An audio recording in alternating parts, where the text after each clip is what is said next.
Welcome, this is the Budget Reefer. Today's video is for you beginners. So starting out in the reefing community can be a little bit of a challenge or seem like a large feat. You'll always hear that there's a lot of work that goes into reef keeping. And the truth is, the work part is just research. If you research it and you enjoy what you're researching, you'll love the hobby. Because that's the majority of what this hobby is, learning from others. Because no one has a correct, true method. There's just general rules of thumb to follow. So when you're looking at a reef system, the first thing you're going to want to consider is what is going to be your filtration, what's going to cause flow, and the livestock that you're putting in, the job they perform. These three factors will really help you in constructing your reef. If you can think about these factors, as in what the size of your system is and what it can handle via that size. Now the truth is that you don't need all the bells and whistles that most aquarium hobbyists will tell you that you may need, i.e. Protein skimmer, along with some kind of expensive filter media or some other fancy work that's out there, as in calcium reactors and whatnot. So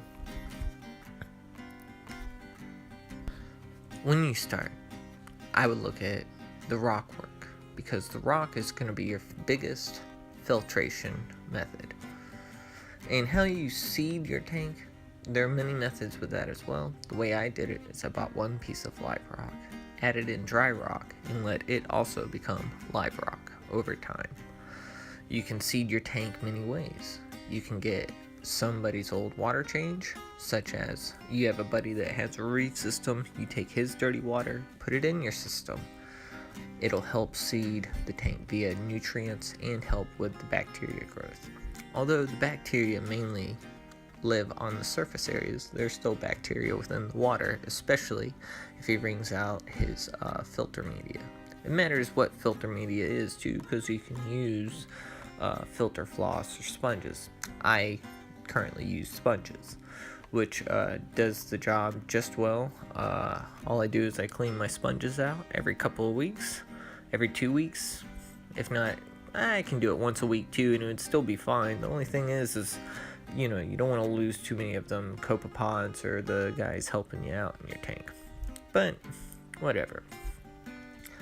So water changes are necessary when you don't have a very good nutrient export method, or if you have something absorbing the nutrients from the tank, such as coral or a macroalgae.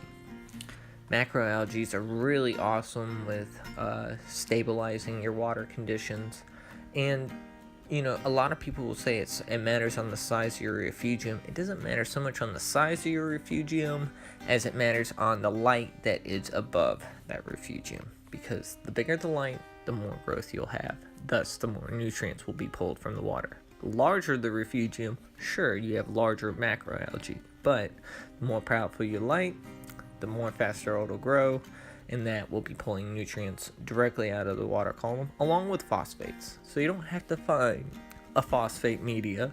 It's a lot cheaper, and a lot of LFSs will buy your macroalgae from you, or you can trade it in for coral. This is my refugium. I have an Aquafuge 2 refugium. There's the Hippogaro, and they're both awesome. If you're starting out in the nanos reefing community, I say look at starting a refugium. You don't even have to get a hang on the back like I have. You can use some of your back chambers and your filtration. You can even set up a end tank for your main display refugium.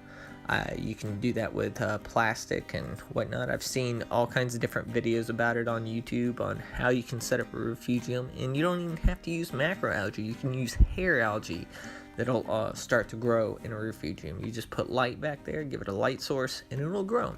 And it'll pull phosphates, and it'll pull nutrients all out of your water, and as some of those nutrients die off from your algae, will also feed your coral. So there's just setting up the right process for your aquarium really helps overall in the maintenance of the tank. So, just so you know, protein skimmers are not needed. It really is relative to how much of a bioload you have within your system, whether or not you need to use it. I use the Coral Life BioCube skimmer. It does fine. But I also have 7 fish in here. It's not the extreme limit, but I have, usually relatively small fish in the tank. So spot feeding is also another method in controlling your nutrients, and also ensuring the health of your corals are going to do well. Because whenever you just put food into the main water system, it only goes into the water column. It doesn't always make it to your corals, and so some corals can starve off and die if they don't get enough nutrients, because they require so much feeding throughout the day. Not a lot of feeding, but some source of feeding, along with copepods. And I don't know about your tank, but my tank isn't teeming with them, but there are copepods in the tank, along with amphipods, and they all help feed the livestock within the system.